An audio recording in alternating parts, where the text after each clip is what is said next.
Okay, let's read through Federalist number 11. The importance of the Union in a commercial light is one of those points about which there is least room to entertain a difference of opinion, and which has, in fact, commanded the most general assent of men who have any acquaintance with the subject. This applies as well to our intercourse with foreign countries as with each other. Intercourse with foreign countries means communication, trade with other countries as well as with each other. He is talking about whether we deal with other countries or we deal between the 13 states.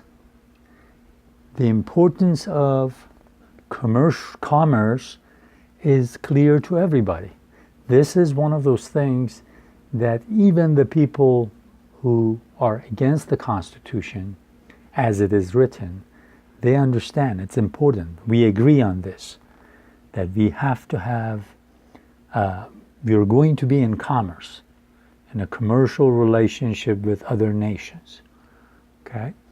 So we start the next paragraph, says there are appearances to authorize a supposition that the adventurous spirit which distinguishes the commercial character of America has already excited uneasy sensations in several of the maritime powers of Europe. Several of the maritime powers of Europe, what's he talking about?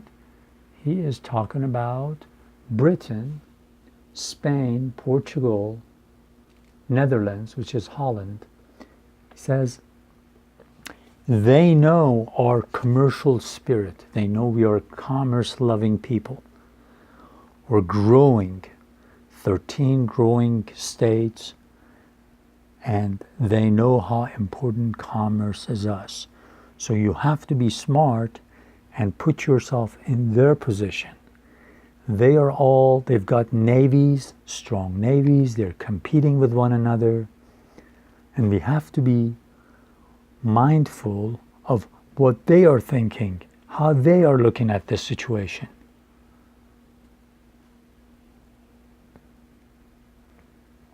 He continues, they seem to be apprehensive of our too great interference in that carrying trade.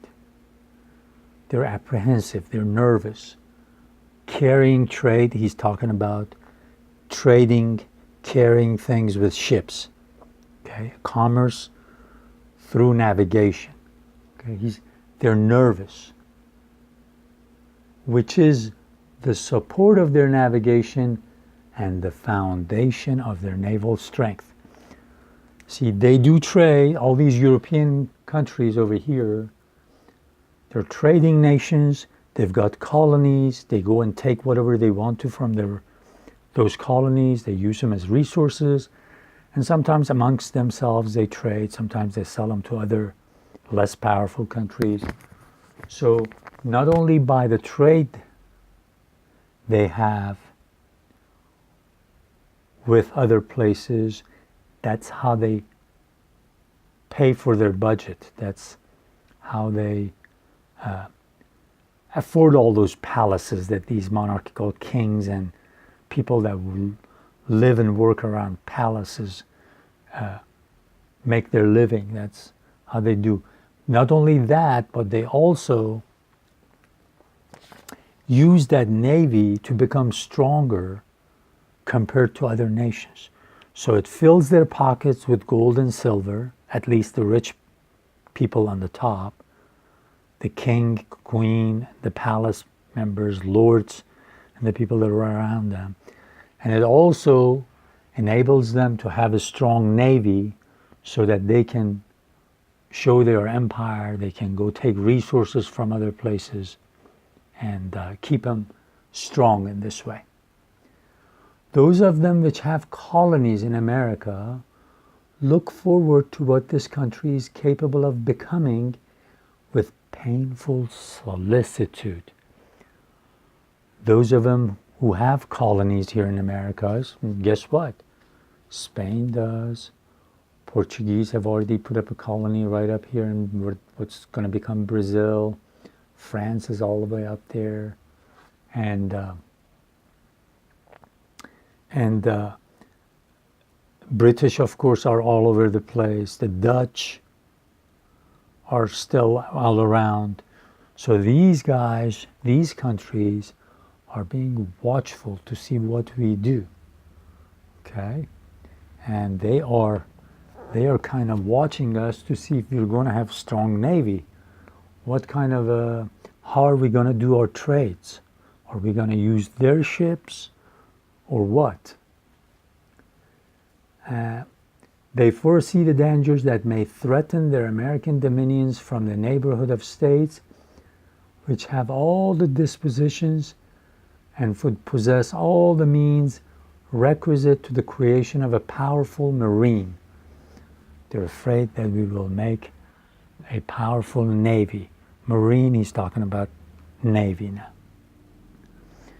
Impressions of this kind will naturally indicate the policy of fostering divisions among us, and of depriving us, as far as possible, of an active commerce in our own bottoms. Note of active commerce, he puts it in capital letters. He says they would like to see us weak and not united.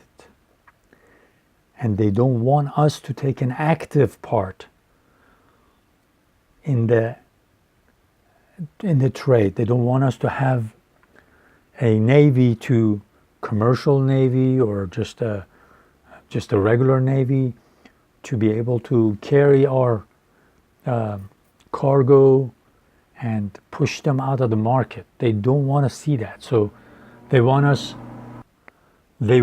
disunited and weak. This way they can easily take advantage of us and our resources. This would answer the threefold purpose of preventing our interference in their navigation, of monopolizing the profits of our trade, and clipping the wings by which we might soar to be a dangerous greatness. So he says by keeping us weak, they do three things. Okay? Once, they don't let us interfere with their trade. They monopolize. They have all the market. They won't let us in. So whatever they decide, we have to deal with them. That way, if they want to raise the price, we'll have to say, okay. Whatever they do, they monopolize the market. Okay? Is the second thing. And look at this last beautiful part of clipping the wings by which we might soar to a dangerous greatness. So he's talking about as these states are like, if we unite, we could be like a powerful bird and soar and go higher and higher. But they want to clip our wings. They want to cut our wings so that we can't soar. We can just descend, go down, stay weak. So that's the beautiful line, I think. Did not prudence forbid the detail, it would not be difficult to trace by facts the working of this policy to the cabinets of ministers.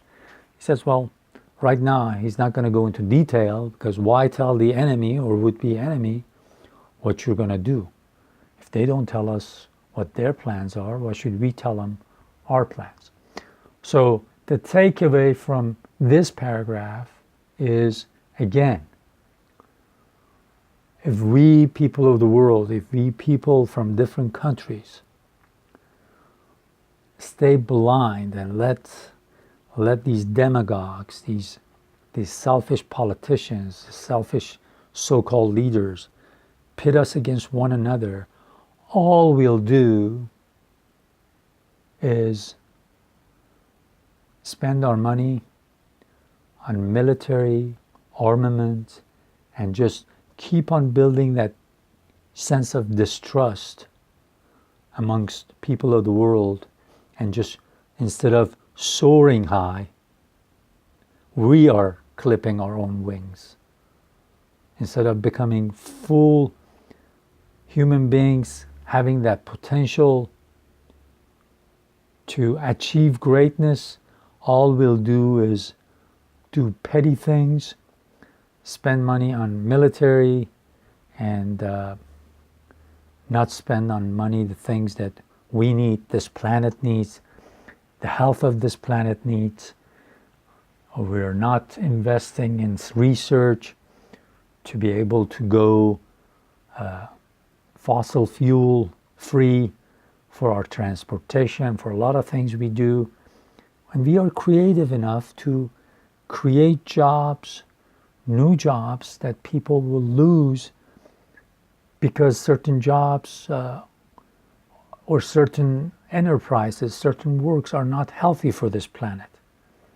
It is foolish for ourselves to let politicians scare us that, for example, if we go off of fossil fuel, we're not going to be able to find other jobs for people.